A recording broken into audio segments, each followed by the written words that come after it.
Hey guys, Torsar here, back talking more sports. Today I'd like to talk about Victor Wembanyama, better known as Wemby. The important question I'd like to ask is, what will his actual nickname be? No, I'm just joking. Wemby's fine. Probably any nickname you can come up with. They probably already tried to come up with it for KD, so we'll just have to settle for Wemby. Now, I made a video at the beginning of the year talking about my top 10 storylines for the upcoming NBA season. And I didn't include Wemby, not because I forgot about him. I did make the conscious choice not to put him on there just because I don't like to have those kind of expectations and ladle that kind of pressure on these young players. Not that he's ever going to see my takes or my pressure, but it's just my own for my own personal expectations. I'd rather just watch the guy and let him be whatever he's going to be. In my lifetime, I've only seen one player live up to the hype initially. At least guys that didn't go to college. You could say Shaq, you could say Tim Duncan. Those guys went to college for more than a year. I'm talking about guys who came into the league a year or less. You can even say like an Allen Iverson. He only spent 2 years at Georgetown, which at the time that was a pretty big deal. No one really left Georgetown early like that. But besides that, just LeBron has been the only one that I've seen that's lived up to the hype, maybe even surpassed it. I'll ask a trivia question today, but I'm going to answer it right away because there are two players in the history of the NBA who have won the MVP award their rookie year. Can you name them? Don't cheat. I'll give you a few seconds. One's obvious, Wilt Chamberlain in the 59-60 season. The other not so obvious, Wes Unseld in the 68-69 season. So that was a while ago. Now it's very hard to do. We haven't seen anyone, even LeBron his first year. It just wasn't the right environment, the right situation. His team wasn't very good. He had a good impact, but not that much of an impact to a team that just wasn't ready to compete yet. You saw only 3 years later he had him in the NBA Finals. But that's the question I'm actually here to ask today. Can Victor Wembanyama, forget the Rookie of the Year? Some people are talking about the Defensive Player of the Year. Cool. Can he win the MVP his first year? Now, I've made a video in the past, if you want to go back and look at it, about the history of the MVP award and how it hasn't really been the most valuable player since 80-81 when the players stopped voting for it and the media was now voting for it. Because let's face it, if it was the most valuable player after his first few years in the league, Jordan should have won it every year until he retired in 98 for the second time. Shaquille O'Neal should have won it more. He should have won it at least that year over Steve Nash. LeBron, after his first few years in the league, up until a couple years ago, maybe even only 1 or 2 years ago, if that, should have won it every single year. They don't do that because it gets boring. It's a media driven award. They're looking for the best storyline when you add in certain factors. And it doesn't always have to be the team with the best record or a player from the team with the best record, right?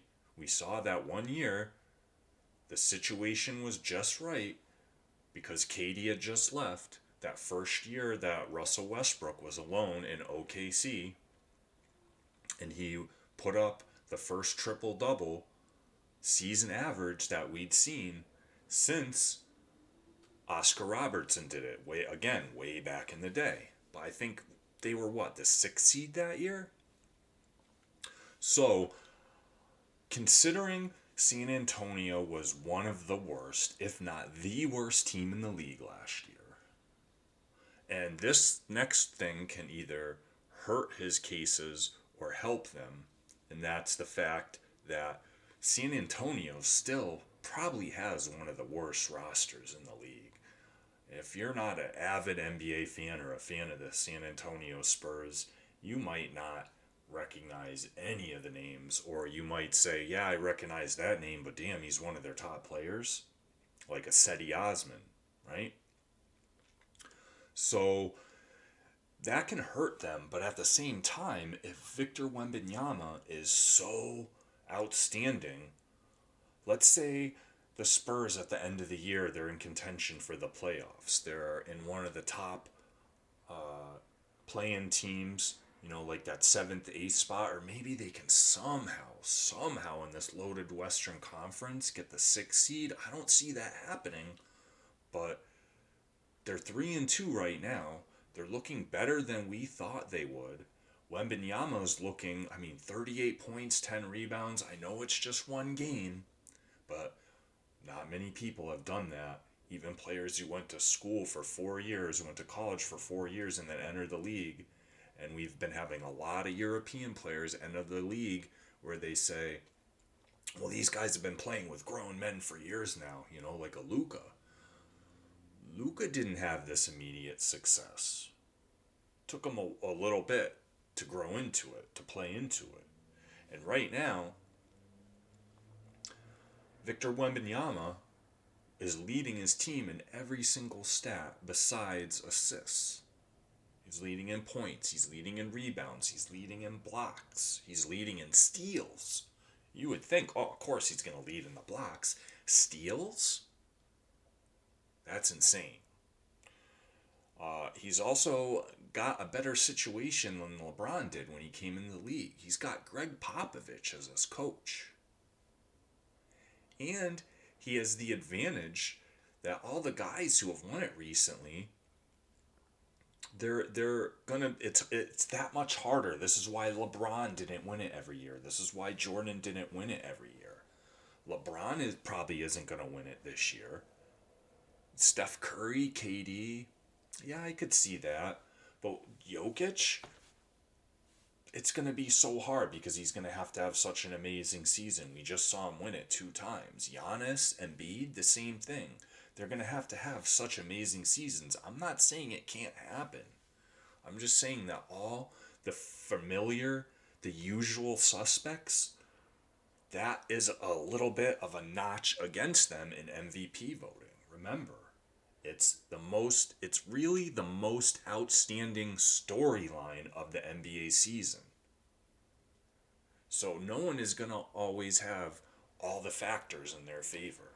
You're either going to be not on the 1 or 2 seed from either conference.